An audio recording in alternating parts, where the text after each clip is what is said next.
नमस्कार शेतकरी मित्रांनो. आज आपण आपल्या शेतामध्ये सध्या आता रात्रीचे जवळपास 9 वाजलेले आहे. तुम्ही बघू शकता रात्रीच्या टायमाला शेतामध्ये आपल्या इतके कीटक असतात, की ते सगळे कीटक जवळपास आपल्या शेतामधले जे क्रॉप आहे, कपाशी म्हणा, मोसंबी म्हणा, तूर पीक म्हणा, सोयाबीन म्हणा किंवा इतर कुठलीही पिकं म्हणा, हे कीड दिवसभर कुठेतरी गायब असते आणि रात्रीच्या वेळेला ही पिकावर संपूर्ण ताकद लावून अटॅक करते. आता मी माझ्या शेतात इकडून रस्ता टाकलेला आहे समजा येण्यासाठी. तुम्ही बघू शकता आणि लाईटचे पोल आहे ह्याच्या बाजूला. तर मग ह्या लाईटच्या पोलवर मी सिंगल फेजची लाईन घेतलेली आहे आणि प्रत्येक पोलवर असा लाईट लावलेला आहे रात्रीच्याला.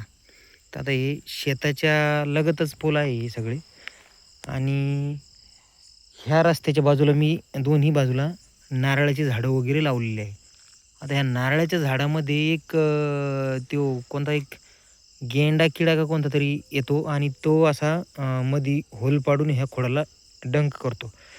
तर मला याचा एक अनुभव आलेला आहे ह्या जे लावलेली लाईट आहे ना याचा. तर ह्या दोन्ही बाजूचे जे नारळाचे झाडं आहे ते आतापर्यंत तो किडा याच्यामध्ये मला दिसला नाही. कारण की काय कारण असेल ते मी शोधत होतो. तर सहजच आत्ता मी चालत होतो.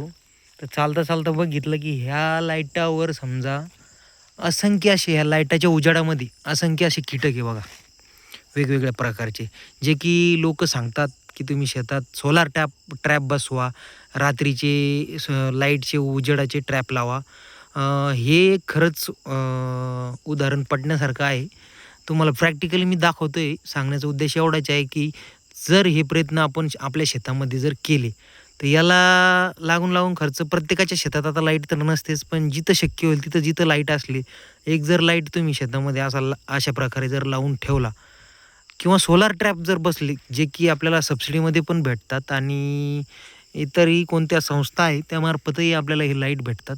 तर तुम्ही बघा या व्हिडिओमध्ये किती कीटक या लाईटच्या उजेडामध्ये म्हणजे त्या लाईटच्या उजेडाकडे अट्रॅक्ट होत आहे.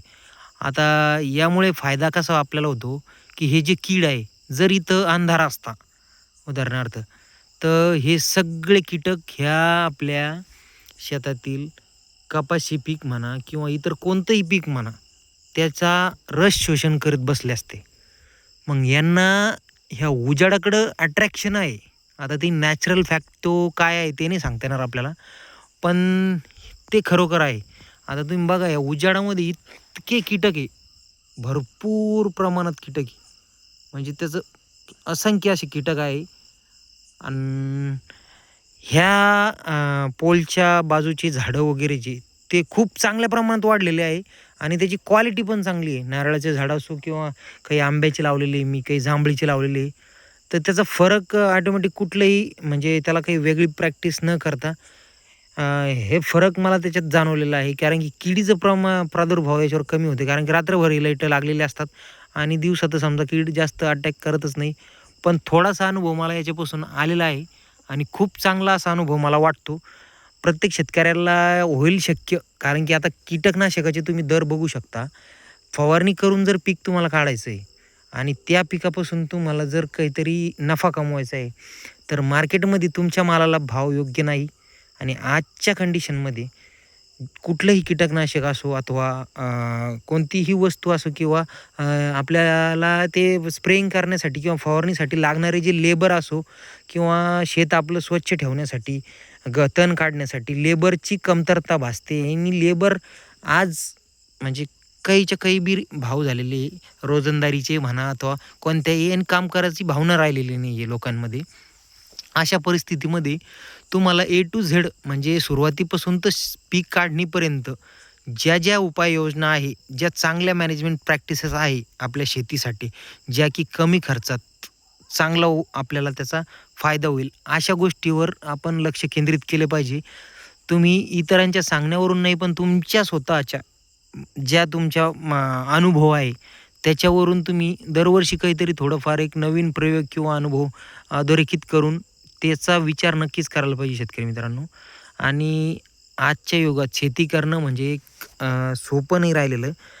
तुम्हाला सांगतो एक चांगल्या मॅनेजमेंट प्रॅक्टिसेस फॉलो करा आणि कुठल्याही सांगण्यावर डायरेक्ट फोकस करण्यापेक्षा हा काय सांगतोय किंवा तुम्ही काय करताय याच्यावर थोडंसं लक्ष द्या आणि व्हिडिओ काळजीपूर्वक बघा. कारण की ह्या ज्या गोष्टी जर तुम्ही अवलंब केला आणि तुम्हाला जर फायदा झाला तर निश्चितच तुमचं उत्पादन यापासून वाढू शकतं. आता याच्यामध्ये कीटक बघू शकता तुम्ही, असंख्य असे कीटक आहे, वेगवेगळ्या प्रकारचे, लहान मोठे सगळे. आणि याच्यामध्ये काही अंडी घालणारे पक्षी हे असतात, कीटक असतात, जे तर रात्रीच्या टायमाला तुमच्या फळावर म्हणा किंवा फांद्यावर म्हणा किंवा इतर कोणत्याही पिकावर म्हणा ते अंडी घालतात. आणि यामुळे असंख्य अशा गोष्टी, रोगाचा प्रादुर्भाव वाढतो, मावा, तुडतुडे असे अळीचे प्रादुर्भाव दिसतो. तर एकदा अवश्य तुम्ही तुमच्या शेतामध्ये असा उपयोग करून बघा. मला तर अनुभव येतोय आणि मी करतोय. मी सोलार ट्रॅप पण लावलेली आहे. पण सहजच असं चालता-चालता माझ्या मनात आलं, की साला यार हे किडे दिसताय. आता याच्यापासून किती अपाय ह्या पिकांना झाला असता. पण आणि ह्या जवळची पिकं, ज्याला पोलच्या जवळचे मोसंबीची झाडं पण आणि हे पण जवळपास अर्धा एरियामध्ये म्हणजे इथल्या लगतच्या पिकाची कंडिशन मला चांगली दिसते. आता हे कपाशी पीक जवळपास बऱ्याच दिवसाचं झालेलं आहे. 2 ते महिन्याच्या वरती झाले असलेला. आता ह्या पिकावर मी एकच फवारणी केलेली आहे. ती पण UPLचं एक आर्गिल म्हणून औषध आहे आणि ते उलालापेक्षा चांगला रिझल्ट मला त्या औषधाचा आलेला आहे. ते मी ह्या पिकावर फवारलेलं आहे. एकच स्प्रे मला झालेला आहे आतापर्यंत. आता रात्रीचा टाईम आहे, तुम्हाला दिवसा पण मी दाखवू शकतो. एक चांगल्या कंडिशनमध्ये आता पीक माझं आहे. आता ह्या स्टेजला जर म्हणलं तर अनेक शेतकऱ्यांचे 3 ते 4 स्प्रे झालेले आहे. ते बी चांगल्या-चांगल्या क्वालिटीचे आणि अजूनही त्यांचा रिझल्ट नाही. आता याचा रिझल्ट नक्कीच आहे. तुम्ही तुमच्या शेतामध्ये जर लाईटची सुविधा अवेलेबल नसली तर सोलार ट्रॅप नक्कीच बसवा, अशी माझी सर्व शेतकऱ्यांना विनंती आहे. होईल शक्य झाल्यास प्रयत्न करणं आपलं काम असतं. आणि शेतात शक्यतो लाईट राहते. सिंगल फेज तुम्ही DPवर पण करू शकता आणि जर लाईट लावला तर त्याचा निश्चितच तुम्हाला फायदा होईल, असं माझं वैयक्तिक मत आहे.